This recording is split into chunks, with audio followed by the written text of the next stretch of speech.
ચંદુલાલ, ઓ મારા ભાઈબંધ ચંદુલાલ, મજામાં? મજામાં. ગોળી ફોડી રીતે કેમ ચંદુલાલ બોલો તો? મજામાં? ચંદુલાલ કહો છે, ચંદુલાલ મજામાં? મજામાં. એક વાર તો કહ્યું. શું થયું છે મારા ભાઈબંધ? ભાભી જોડે ઝઘડો બગડો થયો છે કે શું? હાથ લઈ લે. મને એક વલુણ નહીં આવતી. સાહેબ મને ખબર છે તમને વલૂણ નહીં આવતી પૈસા. મારા ભાઈબંધની તકલીફ શું છે જરા મને હરકી રીતે કહેશો? બબાલ થઈ છે હે? ભાભી જોડે ખરેખર બબાલ થઈ છે? ભાઈબંધ? કોણ કોનું ભાઈબંધ? હું કોઈનો ભાઈબંધ નહીં. અને મારી કરવાની જોડે ઝઘડો થયો હોય કે ના થયો હોય એમાં તમારે શું? આજે પતી ગયું. આજે ચંદુલાલની તપેલી જોરદાર ગરમ છે, પણ કેમ ગરમ છે સમજાતું નથી. ચંદુલાલ જરા સરખી રીતે ગુસ્સો કરીને કહો તો મને ખબર પડે મારા ભાઈબંધ તમને એક્ઝેક્ટલી શું થયું છે.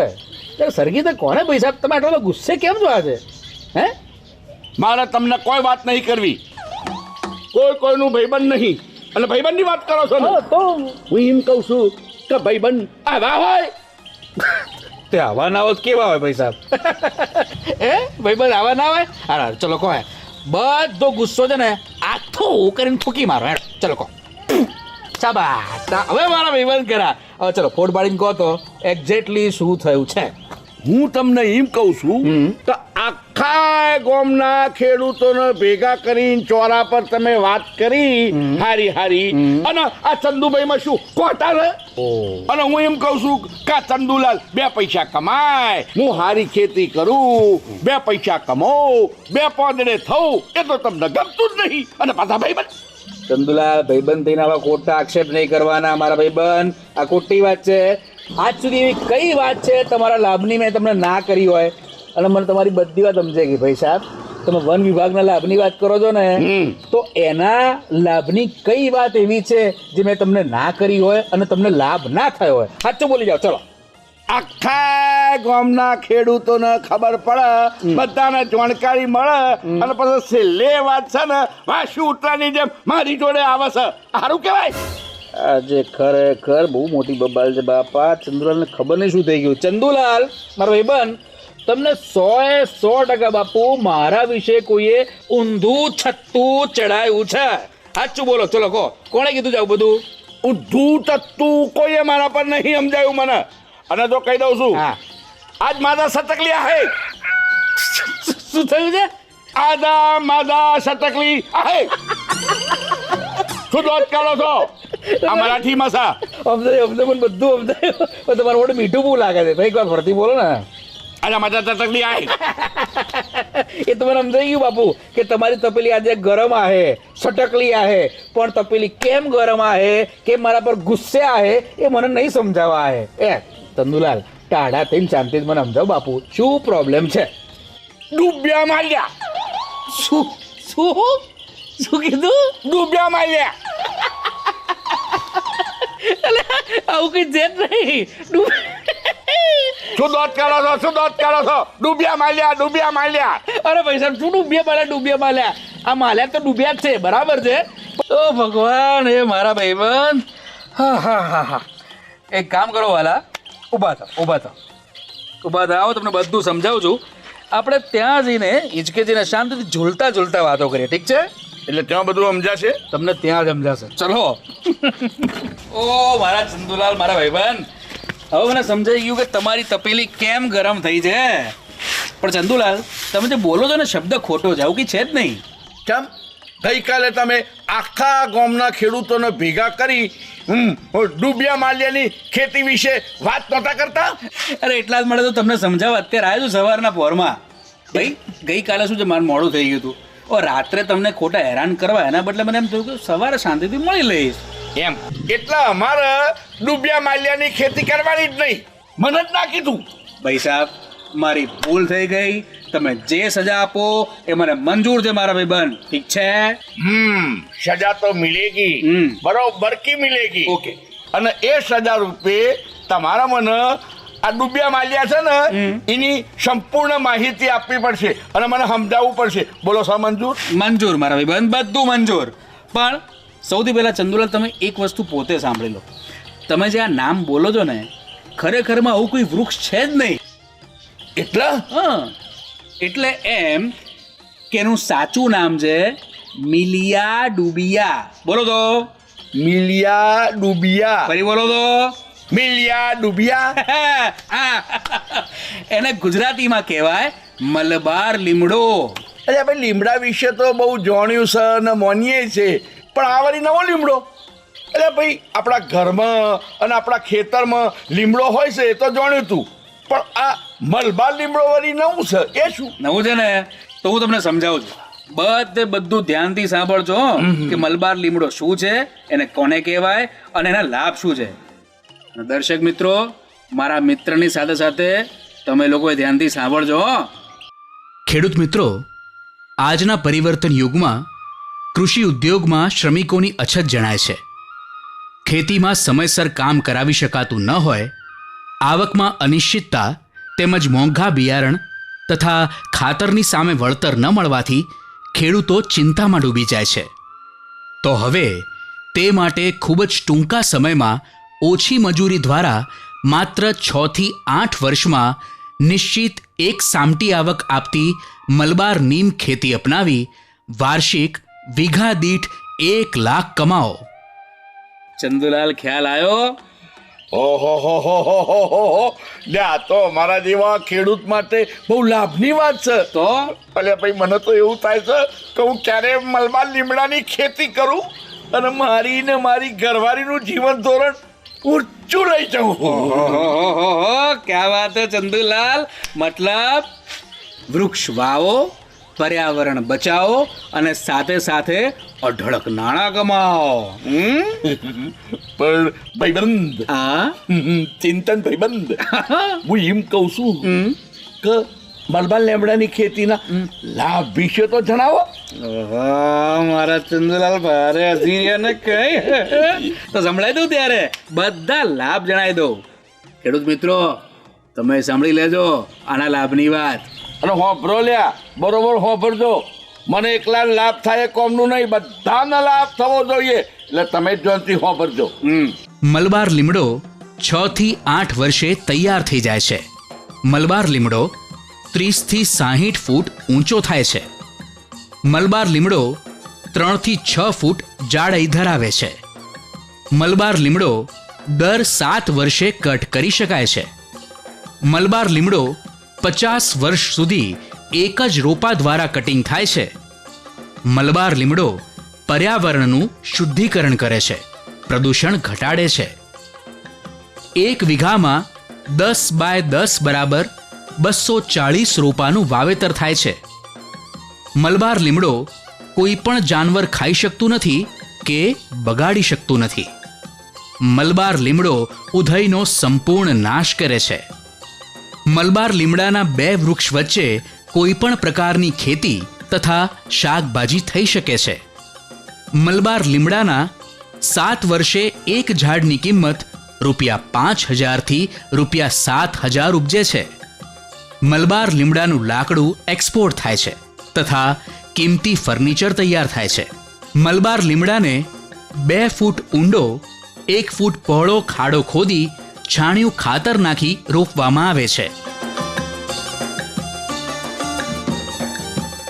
પડ્યો નહીં ચંદુલાલ, નહીં પડવા દઉં તમને, નહીં પડવા દઉં. બરાબર પકડી રાખો છો. અલ્યા ભાઈ, હું નહીં પડ્યો. હા. તમારી વાતમાં અને મલબાર લીમડાની ખેતીની વાતમાં આ ચંદુભાઈનો રસ પડ્યો. શાબાશ, પડ્યો ને ચંદુલાલ. તો હજી વધારે આગળ તો સાંભળો, તમને વધારે રસ પડશે.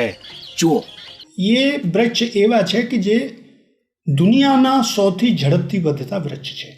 એટલા માટે આશરે લગભગ 6 થી 7 વર્ષ પહેલાં અમે એ ગુજરાતમાં પણ ટ્રાય કર્યા અને ટ્રાય કરવા પર જાણવા મળ્યું કે ગુજરાતની આબોહવા પણ એના માટે ખૂબ અનુકૂળ છે और ખૂબ સારી વૃદ્ધિ મળે છે. એટલા માટે વન વિભાગે પણ માલાવાર લીમડોની શરૂઆત કરી છે. ચાલુ ધોરણા એવા છે કે જો 500 રોપા સુધી હેક્ટર દીઠ લગાવે તો એને પહેલે રોપણીના સાથે ₹14 મળી શકે અને ત્યાર પછી 3 સાલ સુધી જો 50%થી ઉપર જીવંત ટકાવારી હોય તો દરેક જીવંત રોપા દીઠ એને 7 રૂપિયા 3 વર્ષ સુધી મળતા હોય. પછી 500થી 1000 સુધી રોપા લગાવતા હોય તો પ્લાન્ટિંગના સાથે એને 12 રૂપિયા મળે અને પછી 3 વર્ષ સુધી 6 રૂપિયા 6 રૂપિયા અને 6 રૂપિયા મળી શકે. માલાબાર લીમડાના વ્યાપ બઢે, લોકો પ્રોત્સાહિત થાય અને ખાસ કરીને લોકો જે છે ને એ સહાય માટે નથી જોઈ રહ્યા. મેલાવાળના કેસમાં આ જોઈ રહ્યા છે કે એને સહેલાઈથી રોપા મળી રહે, એ એક વિષય છે. તો એના માટે અમે વન વિભાગ મેં हमारी हाईटेक नर्सरीओं आ रोपा उछेरवानुं चालू कर्यो छे अने हवे तो एक खुशीनी बात ए छे कि क्लोनल मालाबार લીમડા पण सफल थया छे एटले एनो पण अपने उछेर चालू करी दीधुं छे अने वन विभागनी नर्सरीओमांथी मालाबार લીમડા पण मळी रहेशे. ખેડૂતોને ઓછી મજૂરી તથા વારંવાર ખેડ તથા ખાતર તેમજ કુદરતી રોગો સામે મુક્તિ મળે છે. મલબાર વાવવા માટે જમીનના કોઈ એવા પ્રકાર છે નહીં એમ કે જેની અંદર પાણી અને ખેતી થઈ શકે એવી જમીન હોય એટલે એમાં વાવી શકાય છે અને ઝંઝટ મુક્ત એક ધારી અઢળક આવક સુનિશ્ચિત કરી શકાય છે. કે જે લાકડું અત્યારે ઇમારતી લાકડામાં વપરાય છે, પ્લાયવુડમાં વપરાય છે અને આ જે ભાઈ સાગોની ને બધી અત્યારે જે તકલીફ છે, ચોરી થાય છે અને ભાઈ એને તે શાક મળતું નથી, પુષ્કળ ભાવ હોય છે, તો એની અગેન્સ્ટમાં આ જ લાકડું ઉપયોગી થાય છે ફર્નિચરથી માંડીને દરેક ક્ષેત્રમાં. પણ ચિંતનભાઈ, હા, આ મલબાર લીમડાની ખેતી માટે જમીન કેવી જોઈએ અને વાતાવરણ આબોહવા કેવી જોઈએ? સરસ પ્રશ્ન છે ચંદુલાલ. હવે એવું છે કે મલબાર નીમ એટલે આ લીમડાની ખેતી છે ને એ કોઈ પણ પ્રકારની જમીન, વ્યવસ્થિત પાણી અને કોઈ પણ સારા વાતાવરણમાં ઉછેરી શકાય છે, એટલે એને વાવી શકાય છે. પણ હું એમ કહું છું કે આ મલબાર લીમડાનું વાવેતર કેવી રીતે કરવાનું? ઓ વાવેતર, જો સાંભળો ચંદુલાલ, દરેક 10x10 ફૂટના અંતરે આના 240 છોડા રોપી શકાય. તેમજ વચ્ચે આંતરપાક પણ લઈ શકાય છે. સેન્દ્રિય ખાતર છોડ દીઠ 10x20x20 NPK છોડ દીઠ 50 ગ્રામ તથા દર 15 દિવસે 1 વર્ષ સુધી પાણી આપવામાં આવે છે. શરૂઆતમાં દર 7 થી 8 દિવસે નિયમિત પાણી આપવું અનિવાર્ય છે. પણ ચિંતનભાઈ, હા, આ મલબાર લીમડાની ખેતીની ખાસ વિશેષતા કઈ? વિશેષતા ચંદુલાલ, અને સૌથી મોટી વિશેષતા તો એ છે કે આ મલબાર લીમડાની વૃદ્ધિ સૌથી ઝડપથી થતી હોય છે. તેમજ થડ એકદમ સીધું યુનિફોર્મમાં. થડ માટે 20 ફૂટ સુધી પીલા કાપવાથી થડની લંબાઈ સારી મેળવી શકાય છે. 6 થી 8 વર્ષમાં એનો 4 થી 5 ફૂટ ડાયામીટર થતો હોય બજારમાં સારી કિંમતે એને વેચી શકાય છે. તેમજ તેનું લાકડું દરેક ક્ષેત્રમાં ઉપયોગમાં લેવામાં આવતું હોવાથી બજારમાં આસાનીથી મળી શકે છે. સીધો સોટો થાય છે નીલગિરીની જેમ જ તે, જે 3 વર્ષમાં લગભગ 40 ફૂટ જેટલો ઊંચો થાય અને પહેલાં જે 24 ફૂટથી 26 ફૂટનું અંતર જે છે એમાંથી 4-4 ફૂટના ટુકડા કરી અને એમાંથી કોર વિનિયર અને ફેસ વિનિયર બનાવવામાં આવે છે અને પ્લાયવુડ ઇન્ડસ્ટ્રીમાં આનો મોટાપાયે ઉપયોગ થાય છે. વૃક્ષની ઊંચાઈ 60 ફૂટ જેટલી પ્રાપ્ત થાય છે. અને લાકડાની વિશેષતા અને ઉપયોગ પણ સાંભળી લો. મલબાર નીમ વૃક્ષ સડતું ન હોવાથી અને એની વધુમાં વધુ લંબાઈ 60 ફૂટ જેટલી મળતી હોવાથી 14 ક્યુબિક ફૂટ ઉત્પાદન મળે છે. પ્લાયવુડ વેનિયર તથા પેકિંગ તથા બળતણ તરીકે બહુ ઉપયોગી હોવાથી તેની માંગ વિશેષ રહે છે. ઇન્ટરનેશનલ ધારાધોરણનું વેનિયર તૈયાર થાય છે અને એના પ્રમાણમાં એનું વળતર પણ સારું મળે છે. આપણા ગુજરાત રાજ્યનો નેટિવ છે, એટલે કે આપણા ગુજરાત રાજ્યનો સ્પીસીસ છે અને મલબારના જે જે પર્વતાળ પ્રદેશ છે એ વિસ્તારમાં કુદરતી રીતે થતું આ ઝાડ છે. એટલે નીલગિરીની જેમ આ એક્ઝોટિક એટલે કે બહારનું ઝાડ નથી. ખાસ કરીને દક્ષિણ ગુજરાતનું જે વાતાવરણ છે એને મલબારી લીમડાને ખૂબ માફક છે, પરંતુ આ સ્પીસીસ જ્યાં સારી નિતારવાળી જમીન હોય, મધ્યમ ઊંડાઈની જે જમીન હોય ત્યાં ખૂબ સારું રિઝલ્ટ આપે છે.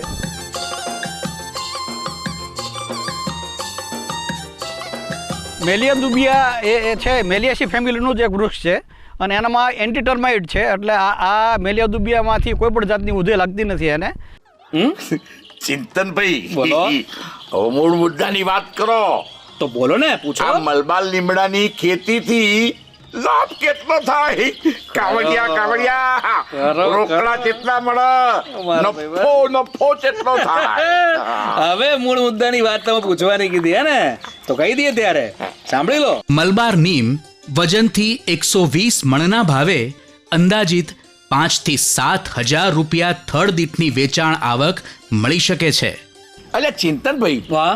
આ ખેતરમાં મલબાર લીમડો વાવીએ હા પછી બીજો પાક તો લેવાય જ નહીં ને?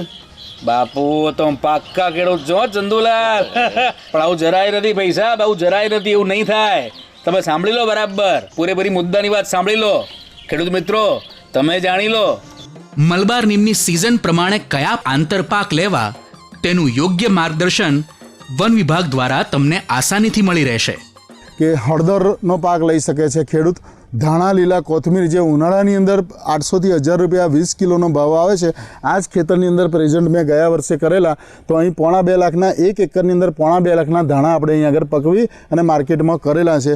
અને આની અંદર આંતરપાકો પણ થશે. અનાજ પાક નહીં લઈ શકાય, પણ શાકભાજીનો પાલા, દરેક પ્રકારના શાકભાજીનું અંદર ઉત્પાદન, વેલાવાળા શાકભાજી, ખેડૂતને જો થાંભલાનો ખર્ચો આવે છે, માડવો કરવાનો ખર્ચો આવે છે, એ તમામ ખર્ચો ખેડૂતને બચી જાય છે.